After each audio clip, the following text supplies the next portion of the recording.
What the haters talking about?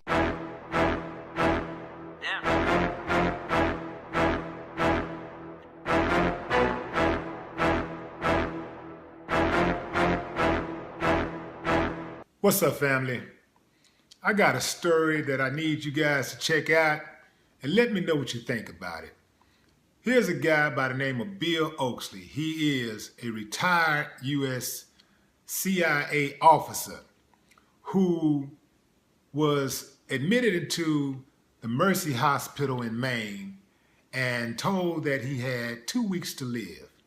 Upon hearing this news, he decided to confess to the murder of Bob Marley, reggae superstar, musical icon Bob Marley.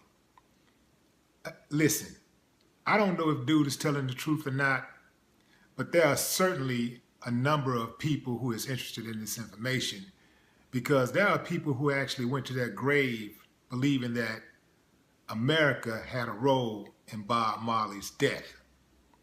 This guy claimed to have committed 17 assassinations for the U.S. government between 1974 and 1985. Oxley, who worked for the CIA for 29 years as an operative with top-level security clearances, claimed he was often used as a hitman for the organization to assassinate individuals who could represent a threat to the goals of the agency. Trained as a sniper and marksman, Oxley also has significant experience with more unconventional methods of inflicting harm upon others, like poisons, explosives, induced heart attacks, and cancer. The 79-year-old operative claims he committed the assassinations between March 1974 and August 1985 at a time when he says the CIA was a law unto itself. He says he was part of an operative cell of 3 members which carried out political assassinations across the country and occasionally in foreign countries. Most of their victims were political activists, journalists, and union leaders, but he also confesses to assassinating a few scientists, medical researchers, artists, and musicians whose ideas and influence represented a threat to the interest of the United States. He claims he had no problem with going through with the assassination of Bob Marley because I was a patriot. I believed in the CIA, and I didn't question the motive of the agency. I've always understood that sometimes sacrifices have to be made for the greater good. The others were assholes. Bob Marley was Bob Marley. I was no closer to being a long-haired hippie back then than I am now, but I must admit, Bob's music did move me. It held some power over me. He claims to have had mixed feelings about Bob Marley's death. On the other hand, Marley was a good man, a beautiful soul with profound artistic gifts, who did not deserve to have his life cut short. But according to Oxley, Bob Marley was also placing the goals of the CIA in jeopardy and threatening the existence of the United States. He was succeeding in creating a revolution that used music as a more powerful tool than bullets and bombs. Bob Marley in 1976 was a very serious threat to the global status quo and to the hidden power brokers implementing their plan for a new world order. As far as the agency was concerned, Bob Marley was too successful, too famous, too influential, a Jamaican Rasta man who started using his funds and fame to support causes around the world that were in direct conflict with the CIA. To be honest, he signed his own death warrant. It's not like we didn't warn him. We sent a few guys to shoot up his house in Kingston. He's referring to the shooting that took place at Bob Marley's house that left him injured in the chest and the arm. He said, "We had a message for him. We impressed upon him the gravity of the situation he found himself in. He didn't listen.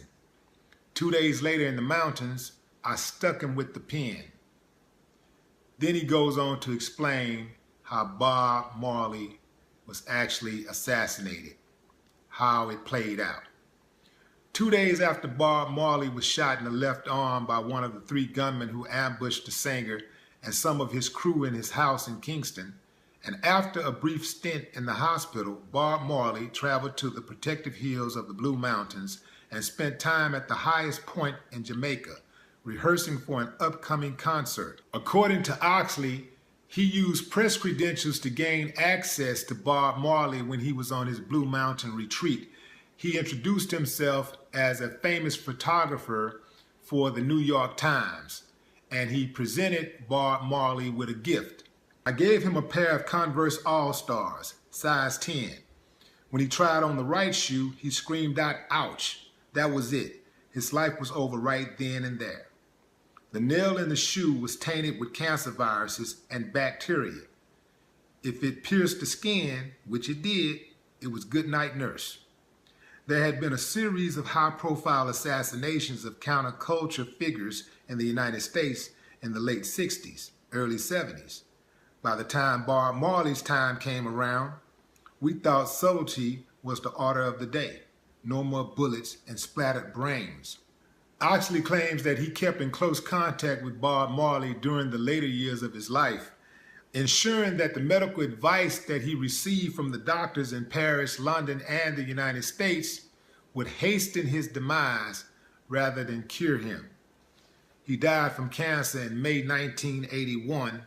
He was just 36 years old. The last time I saw Bob before he died, he had removed the dreadlocks and his weight was dropping like a stone, he says.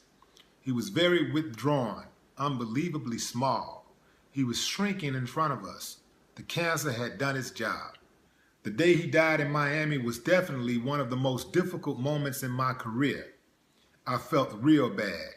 For a long time, I wasn't comfortable with my part in his death. But eventually, I came to realize it had to be done for America. Wow. If that is true,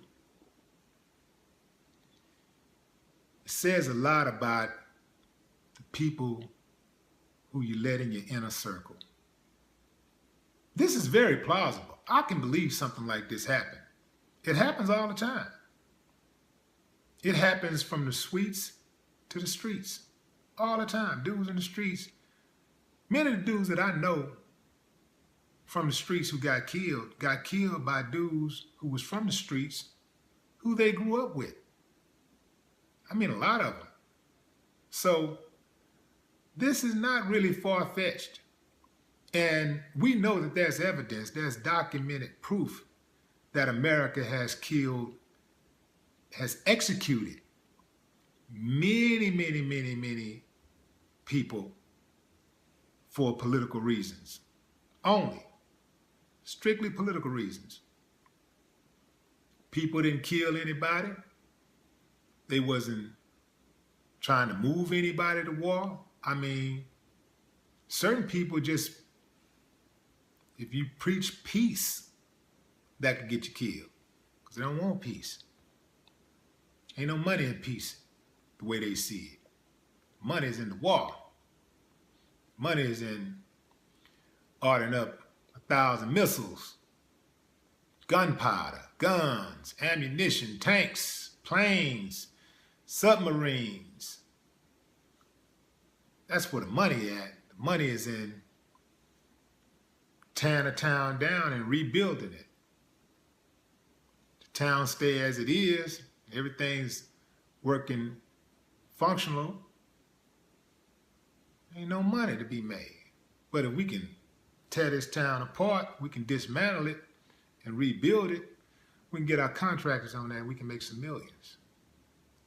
It's a cold game, man. It's a cold game. Man, just the thought of that dude being that close. Again, if this is true, the thought of him being that close to Bob Marley and Bob Marley not having a clue the whole time. Can you imagine how many times he would have probably called to just check on him? Hey, man, just seeing how you doing. Whole time wishing that he died. Calling to see how you doing. Wow, that's cold, man. I won't take this all the way to the bank without additional proof, without additional sources to back it up, it's hard to just automatically say that the source is totally reliable. But given America's propensity for violence and its historical propensity for violence and knocking off people all around the world, including its own, I can't rule it out.